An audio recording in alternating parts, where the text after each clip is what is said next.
Bonjour, j'espère que vous allez bien. Aujourd'hui, je voulais faire une vidéo sur la progression en orthographe avec une classe de CM2, soit 5e année. Dans le fond, avec l'enseignante, on avait fait un dépistage en septembre pour savoir les connaissances des élèves et ça nous a permis de nous guider aussi dans notre progression d'orthographe. Donc j'avais pris des régularités orthographiques assez communes qu'ils avaient vues l'année précédente dans le fond pour un peu voir ce qu'on pouvait leur enseigner dans les prochaines règles d'orthographe. Puis là, l'enseignante, elle me dit « Ah, j'aimerais ça aussi qu'on voit les connaissances par rapport aux adverbes, la formation des adverbes, mettre un peu de grammaire dans tout ça. Et aussi la formation des homophones parce que, pas la formation mais l'utilisation des homophones, parce que dans les dictées en fait ils font beaucoup d'erreurs par rapport aux homophones. Donc ce qu'on a fait, c'est qu'on a refait en fait un test où on a intégré d'anciennes règles qu'ils avaient vues depuis septembre et on a intégré aussi des nouvelles règles. Alors comment on fait en fait le dépistage? J'ai sélectionné 2 mots. En fait j'ai d'abord sélectionné les règles que je voulais. Donc je voulais revoir s'ils avaient acquis notamment le Y dans voyageuse, essayage, etc.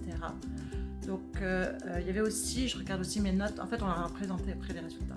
La règle des 2 S entre 2 voyelles, le M devant PB mais aussi M.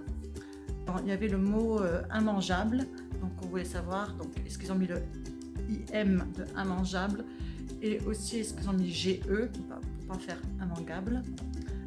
On a vérifié le E accent grave parce que ce sont des élèves qui, la plupart, sont aussi anglophones, donc cette confusion existe. Le EI et le œil, qui sont souvent des graphies non maîtrisées.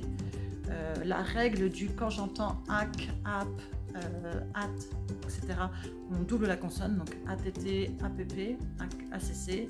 Et le sion, mais pas TION, parce que ça, il avait quand même très bien compris, mais le SSION, comme dans le mot impression. Donc ça, c'était les anciennes règles qu'on avait vues.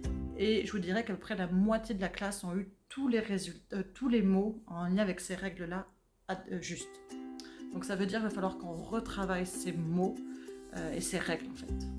Dans les nouvelles règles qu'on a vérifiées, on a mis donc le 1 comme je vous disais. En fait le préfixe 1, est-ce qu'il était compris? Il y avait immangeable, mais il y avait d'autres mots aussi.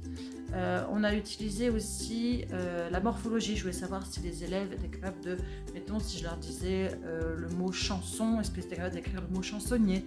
Est-ce qu'ils étaient capables d'écrire territoire, qu'il y avait le mot terre dans la phrase, etc. Donc est-ce qu'ils se servaient de cette morphologie-là? Et en règle générale, toute la classe a réussi.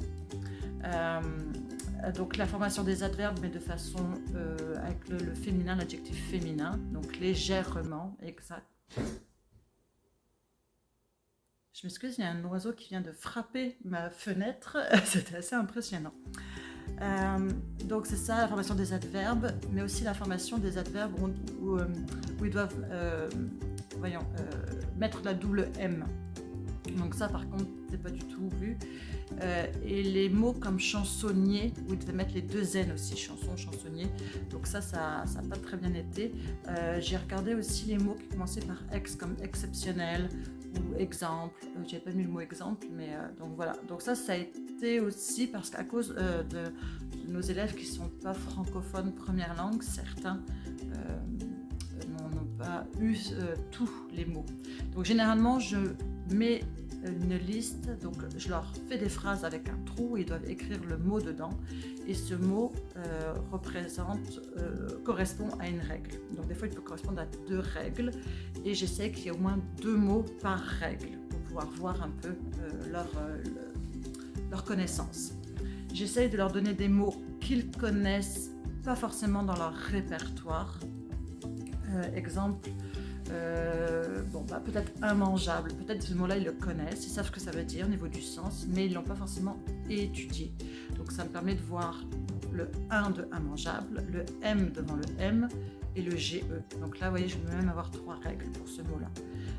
Essayage, le ESS et le Y.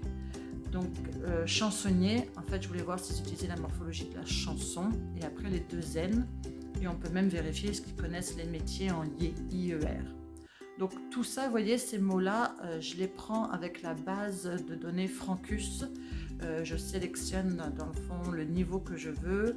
Si je veux travailler particulièrement sur les adverbes, donc j'ai sélectionné adverbes, etc. Donc c'est une base de données qui permet quand même d'avoir des idées de choix de mots. Donc c'est assez intéressant. Après ça, donc je récupère les copies, j'analyse les copies. Donc là j'ai comme une grille avec la règle et le mot ciblé, et je regarde juste la règle dans le mot. Si mettons immangeable, l'enfant a écrit à la place d'un B, il a écrit un P, ben, c'est sûr que je vais me garder une note, mais peut-être que c'est une erreur occasionnelle et pas fréquente, récurrente. Mais par contre, il a écrit IMM, où il a pensé au E de immangeable. Bon, ben là, je me focusais juste sur cette règle-là, dans ce mot-là, et je comprends qu'il a acquis cette règle. Donc, c'est des choses comme ça. Exemple, le mot désespoir. Je voulais voir si les élèves écrivaient la plupart des noms masculins avec OIR, mais il y en a plein qui ont écrit des, DES, plus loin, espoir, à la place du mot le désespoir. Donc là, ça me donne un indice sur est-ce qu'ils connaissent la morphologie du préfixe des, comme débranché, désespoir, etc. Donc tout ça, ça me donne des indices pour savoir sur quoi travailler. Donc c'est pour ça que je vous disais tout à l'heure, oui, au niveau de la morphologie, ils ont des connaissances, territoire, terre, etc. Mais désespoir me fait dire peut-être que le préfixe des n'est pas totalement compris, n'a pas forcément été compris ou même automatisé au niveau de l'écriture. Et je donne une phrase à chaque fois pour qu'il y ait un contexte, pour qu'ils puissent comprendre. Et même je voulais le mot bougeoir, donc bougeoir, 1 pour qu'il fasse un lien avec la bougie, et 2 pour qu'ils pensent à mettre le GE.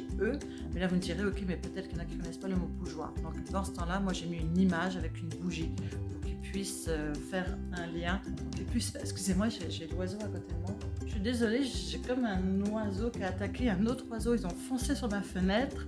Et là, il y a les autres corbeaux qui sont venus autour. En tout cas, il y a comme une bataille pour leur proie, dans le fond. Donc ça m'a un peu déstabilisé et déconcentré dans ma vidéo. Donc je ne sais plus où est-ce que j'étais rendue, je m'excuse.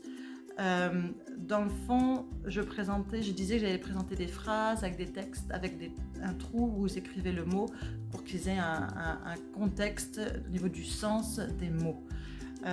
Après ça, je récupère les copies, je fais une grille et je regarde la règle, etc. Donc après ça, moi je fais ça un tableau Excel, et là aux élèves on a présenté un graphique à bande pour qu'ils puissent en plus faire un peu de mathématiques, voir l'utilité des graphiques à bande, voir comment on peut l'utiliser. Donc ça va après, là ça va nous orienter avec la prof pour les prochaines leçons d'orthographe.